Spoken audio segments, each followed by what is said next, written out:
These two cube tanks are the centerpieces of the Green Aqua Gallery. Balázs has just rebuilt the other one in this minimalistic style with the new Sensei stones. So in this one today, I'm going to try to balance it out with true NA style, wood only.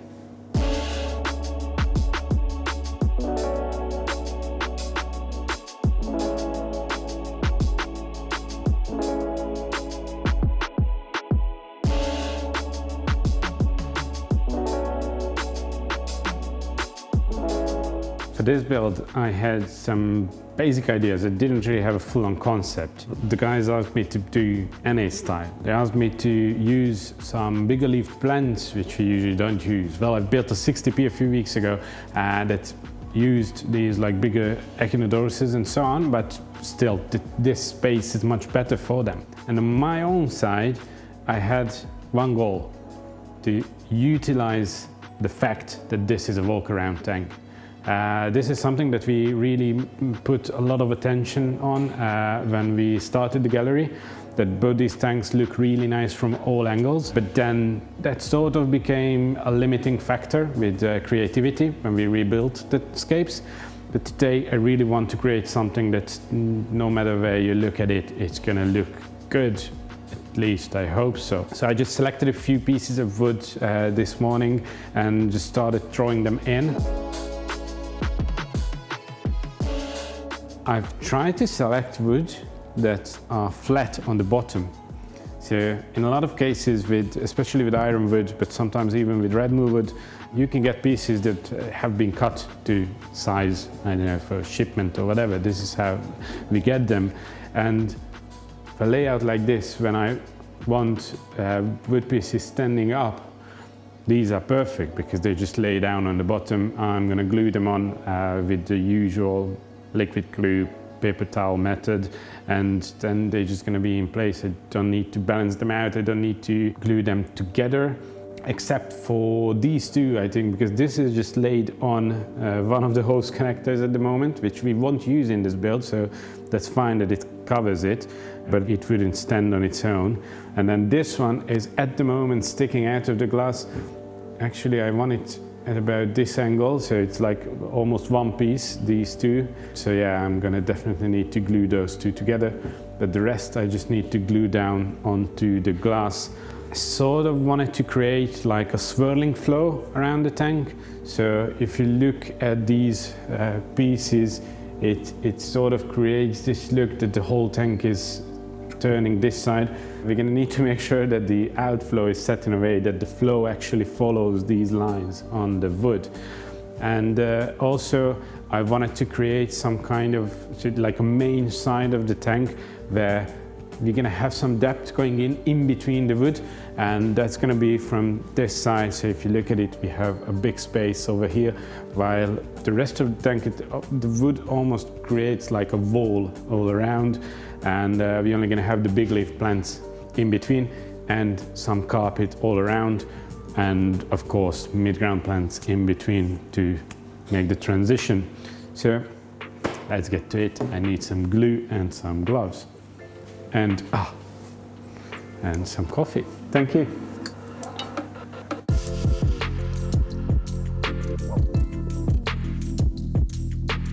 This build is actually one of the rare occasions where at this stage I know exactly what kind of fish I want to use.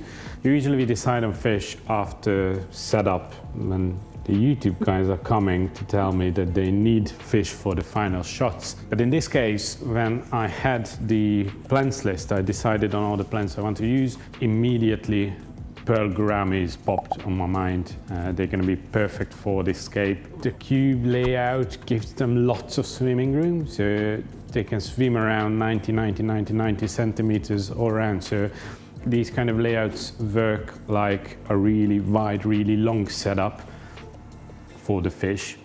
Also, probably I'm going to have some kind of schooling fish as well, but that's just secondary. The main thing is going to be the pearl gouramis. Stick around till the end to see how well they work with this layout, and also to see what schooling fish I chose in the end, which, well, I'm curious myself as well. I'm going to use ADA Amazonia version 2, as we usually do. And you can also use the nutrient capsules that come with the bag. These plants like nutrient-rich environments.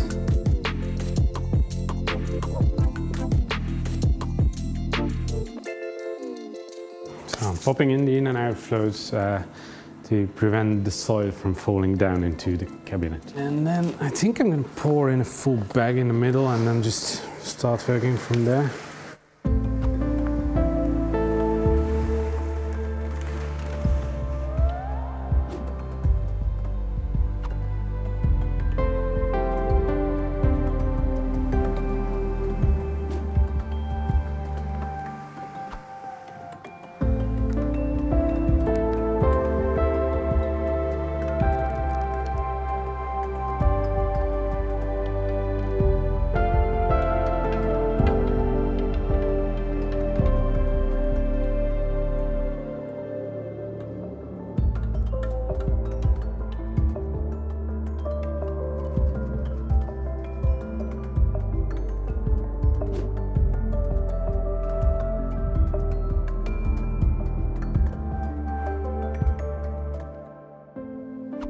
I'm using Calanthium tonellum green for the carpet all around the scape. This is kind of a higher growing carpeting plant, but with these wood layout, I think they're going to be fine. I won't cover too much of them.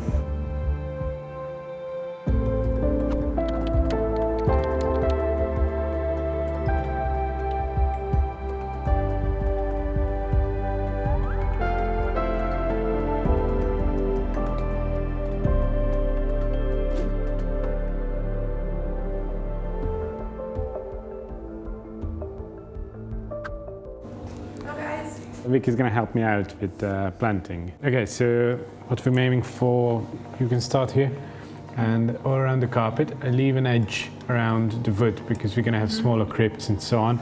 And you can slightly come in to about here on that side and about here. And you can see that I don't plant too densely this time. And soil is quite thin, so it's a bit tricky.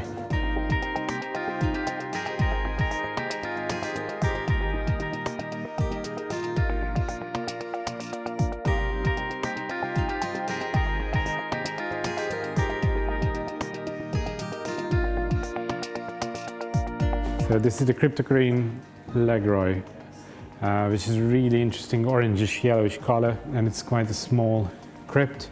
So I'm just going to throw this all around the tank, actually, quite randomly. Just want it to pop out everywhere in between the carpet and the hardscape. The other small crypt I have is Albida Brown, one of my favorites. This tank will need a lot of time to develop into what I want it to. All these plants are really small now.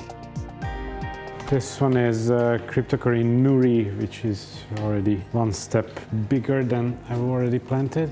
I started to go towards the middle of the tank.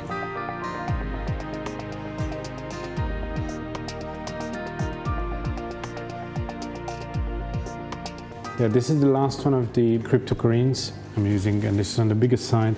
It's the Cryptocoryne Venti Green. This is going to be like a nice thick bushy part over here. Now we get to the Echinodoruses, and they're going to have 3 different colors and 3 different sizes. This one is Echinodorusa Flame, and it's not that big as the rest going to be. So this is like the first layer as we go inside the tank. And now it's turning out with these graduational plant growth towards the middle is no matter which side you're going to look at the tank from, you're going to see like a whole aquarium. You're going to have foreground, midground, background. The next one is going to be the Echinodorus Marble Queen, which is one size bigger than the flame I already have inside. And it sort of looks like the variegated plants in houseplant world, so it has like whitish spots on the leaves, but green on the base of the leaves are green. And then I'm gonna have Echinodorus palaefolius in the middle, which is like it can grow really, really big, and hopefully it's gonna stick out of the water surface as well. I hope it's gonna turn out as it is in my head at the moment. Well, the downside of this setup is all these plants are quite slow growing, so don't expect to see the end result at the end of this video. Obviously you're gonna see some shots after a few weeks of planting, but I think this tank's gonna need at least 4 to 5 months to really come together and for all the plants to reach the actual form I want them to look. The advantage of this tank, on the other hand, is you could easily do this in low-tech environments. So these kind of plants don't need lots of light, they don't definitely need CO2.